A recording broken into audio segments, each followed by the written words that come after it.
بسم اللہ الرحمن الرحیم۔ السلام علیکم ورحمۃ اللہ وبرکاتہ۔ آج ہم عید کی نماز کا جو پریکٹیکل طریقہ ہے وہ انشاءاللہ کر کے میں آپ کو بتاؤں گا۔ بہت زیادہ لوگ سال کے بعد، کیونکہ ہم نے عید کی نماز پڑھنی ہوتی ہے، تو بہت زیادہ لوگ ایک غلطی کرتے ہیں جس وجہ سے بندے کی نماز ہی درست نہیں ہوتی، اور پھر اگر کوئی بندہ لیٹ پہنچتا ہے، طریقہ سماعت نہیں کرتا، تو وہ بھی جا کے پیچھے کھڑا ہو جاتا ہے، تو اس کی نماز بھی درست نہیں ہوتی، کیونکہ اس کو پتہ نہیں ہوتا کہ ہم نے جو زائد 6 تکبیریں کہنی ہیں وہ ہم نے کس وقت کہنی ہے اور کیسے کیسے ان کو ہم نے ادا کرنا ہے۔ تو کیونکہ پتہ نہ ہونے کی وجہ سے ان کی نماز بھی درست نہیں ہوتی۔ تو انشاءاللہ میں پورا آپ کو اس میں گائیڈ کروں گا کہ آپ نے نیت کیسے کرنی ہے اور کون سی تکبیر کس وقت کہنی ہے، کہاں پہ آپ نے قرات کرنی ہے، کہاں پہ آپ نے خاموش رہنا ہے۔ تو ویڈیو کو مکمل دیکھیں، انشاءاللہ آپ کو بالکل اس کے بعد کسی سے پوچھنے کی ضرورت نہیں پڑے گی۔ سب سے پہلے ہم نے جب عید کی نماز پڑھنی ہے تو ہم نے اس کی نیت کرنی ہے۔ تو نیت دل کے پختہ ارادے کا نام ہے۔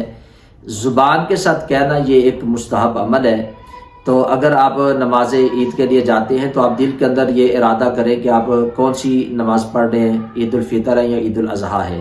تو آپ نے دل کے اندر یہ ارادہ کرنا ہے کہ میں عید کی نماز پڑھ رہا ہوں، عید الفطر ہے، زائد 6 تکبیروں کے ساتھ، پیچھے اس امام کی اللہ اکبر۔ یہ سمپل اس کی نیت ہے۔ اور اگر زبان کے ساتھ آپ کہتے ہیں تو آپ اس طرح نیت کر سکتے ہیں کہ میں نیت کرتا ہوں 2 رکعت نماز عید الفطر یا عید الاضحیٰ، جو بھی نماز پڑھ رہے ہیں، زائد 6 تکبیروں کے ساتھ پڑھنی اللہ تبارک و تعالیٰ کے واسطے، منہ میرا طرف کعبہ شریف کے، پیچھے اسی امام کے۔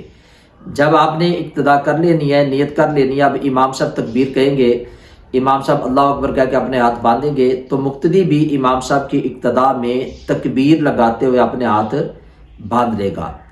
اب بہت زیادہ لوگ یہاں پہ غلطی جو کرتے ہیں کہ امام صاحب تکبیر لگاتے ہیں، اللہ اکبر کہتے ہیں، تو مقتدی صرف ہاتھ اٹھاتا ہے، منہ بند ہوتا ہے، تو بس اللہ اکبر نہیں کہتا، ہاتھ اٹھا کے بس باندھ لیتا ہے۔ تو جو بندہ اس طریقے سے نماز شروع کرتا ہے، یعنی تکبیر نہیں کہتا، منہ کے ساتھ اس لفظ کو ادا نہیں کرتا، تو اس بندے کی نماز ہی شروع نہیں ہوتی۔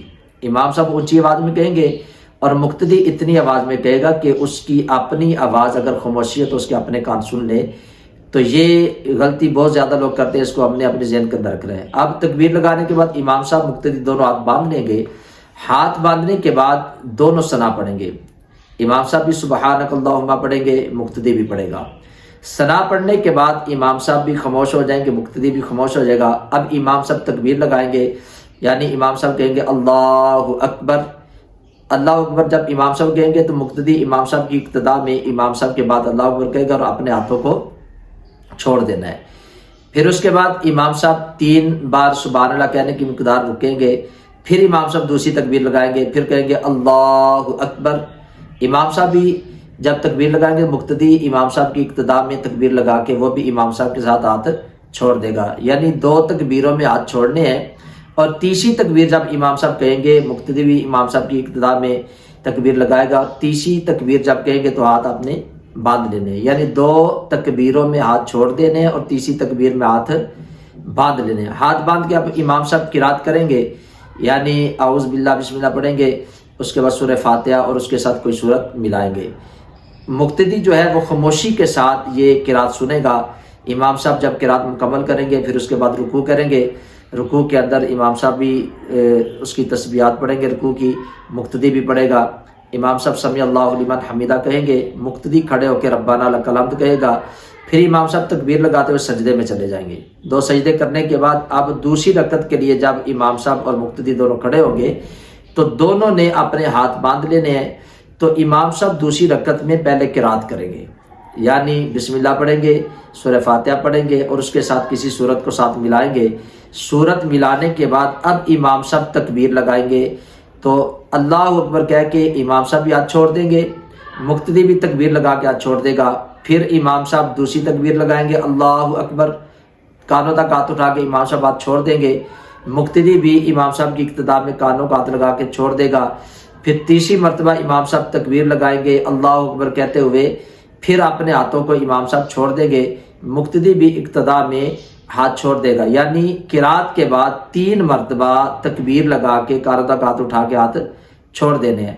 اب چوتھی مرتبہ جب امام صاحب تکبیر لگائیں گے تو امام صاحب بھی ڈائریکٹ رکوع کے اندر چلے جائیں گے، مقتدی بھی رکوع کے اندر چلا جائے گا۔ اب رکوع کی تسبیحات پڑھنے کے بعد سمیع اللہ لمن حمیدہ ربنا لک الحمد کہہ کے سجدے کے اندر جائیں گے، 2 سجدے کرنے کے بعد پھر آخر میں التحیات جو ہے تشہد بھی مکمل پڑھنا ہے، درود پاک پڑھنا ہے، دعا پڑھنے کے بعد سلام پھیر کے نماز سے باہر نکل آنا ہے۔ یہ نماز کا جو مکمل طریقہ ہے وہ میں نے آپ کے سامنے بیان کیا۔ بہت زیادہ لوگ کیونکہ سال کے بعد نماز پڑھتے ہیں تو اس طریقے کا یاد نہیں رہتا، پتہ نہیں ہوتا، تو جو لیٹ جاتے ہیں تو پھر وہ ایک دوسرے کی طرف دیکھتے ہیں، تو اگر اگلا بندہ بھی غلط نماز پڑھے تو پیچھے والے بھی اس کی دیکھ کے غلط نماز پڑھتے ہیں۔ تو یہ ایک بالکل مختصر ویڈیو میں نے نماز کا مکمل طریقہ آپ کے سامنے اس کو بیان کیا ہے۔ اس کو انشاءاللہ آپ دیکھیں تو آپ کی نماز درست ہو جائے گی۔ اللہ تعالیٰ کی بارگاہ میں دعا ہے اللہ تعالیٰ ہم سب کو ان شرعی مسائل کو سیکھنے کی، سمجھنے کی، اس پہ عمل کرنے کی توفیق عطا فرمائے۔ جو اس چینل پہ نئے ہیں میں ان سے گزارش کروں گا کہ اس کو سبسکرائب کر دیں، بیل آئیکن کے بٹن کو ضرور دبا دیں۔ السلام علیکم ورحمۃ اللہ وبرکاتہ۔